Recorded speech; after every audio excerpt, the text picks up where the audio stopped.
Snigdha and Lata's কিচেনের পক্ষ থেকে আবারও নতুন একটি ভিডিও নিয়ে চলে এসেছি আপনাদের সামনে। তো গত শুক্রবার আপনাদের সাথে শেয়ার করেছিলাম আমার শ্বশুরের জন্য একটা মিলাদের আয়োজন ছিল। সেই উপলক্ষে আমাদের বাসায় আসলে আত্মীয়স্বজন সবাই এসেছিল। তো কয়েকদিন খুবই ব্যস্ততার মধ্যে গিয়েছে। আর আত্মীয়স্বজন আমাদের তো জয়েন্ট ফ্যামিলি, যারা আমার রেগুলার ভিডিও দেখেন তারা তো জানেনই। তো আমাদের 4 বউয়ের বাবার বাড়ির লোকজন, আমার শাশুড়ির আত্মীয়স্বজন সব মিলিয়ে প্রায় 50 জনের মতো মানুষ এই কয়েকদিন ছিল বাসায়।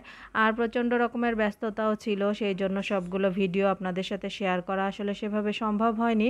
তো আজকে থেকে শুরু করব ধারাবাহিকভাবে আস্তে আস্তে আপনাদের সাথে শেয়ার করার, যে এতগুলো মেহমান কিভাবে আপ্যায়ন করলাম বা কী কী রান্না করেছি। তো প্রথম দিনে সকাল থেকেই শুরু করা যাক। সকালে আবহাওয়াটা একটু বৃষ্টিময় ছিল, আর মানুষ যেহেতু বেশি ছিল সেই জন্য সকালে আমরা খিচুড়ির আয়োজন করেছিলাম। খিচুড়ির সাথে ছিল ডিম ভুনা, চিকেন আর গরু। আচার তো ছিলই সাথে, এর সাথে লেবু, তারপরে হচ্ছে শসা। এই যে দেখুন, মানুষ যেহেতু বেশি, একেবারে এক হাঁড়ি খিচুড়ি রান্না করা হয়েছে। আর খিচুড়িটা রান্না করেছি ভুনা খিচুড়ি। আর বেশি মানুষ হলে দেখা যায় যে নাস্তার ক্ষেত্রে কি নাস্তা হবে এত মানুষের, তখন দেখা যায় একটু ঝামেলায় পড়া লাগে। তো খিচুড়িটা হলে দেখা যায় সহজ হয়ে যায়।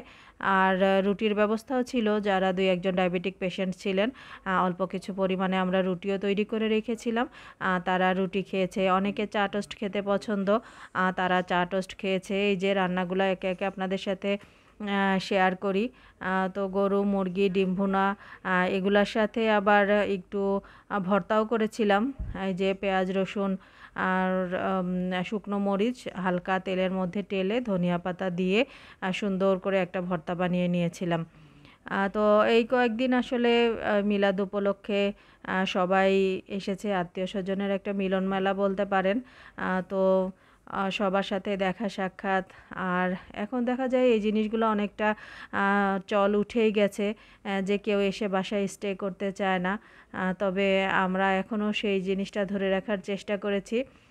তো এই বিগত এই একটা সপ্তাহ আসলে খুবই ব্যস্ততার মাঝে আনন্দ করে আমাদের সময়টা কেটে গেছে। আর সব মেহমানদের জন্য কি কি করলাম, কোন কোন বেলায় কি নাস্তা, দুপুরের খাবার, রাতের খাবার কি ছিল, ইনশাল্লাহ আপনাদের সাথে একে একে সব কিছু শেয়ার করব। তো সবাইকে খাবার দাবার দেওয়ার পর আমি নিজেও খেতে বসে পড়লাম। এই যে খিচুড়ি নিয়েছি, ডিম ভুনা, ভর্তা নিয়েছি, সাথে একটু আচার। তো আস্তে আস্তে আমিও খেয়ে নিচ্ছি। অনেক মেহমান ঝামেলা তো ছিলই, আর আমরা 4 যা আসলে হাতে হাতে মিলেমিশে কাজগুলো করে নিয়েছি। তো এই ছিল আজকের ভিডিও। প্রতিদিন আবারও নতুন কোনো ভিডিও নিয়ে হাজির হয়ে যাব আপনাদের সামনে।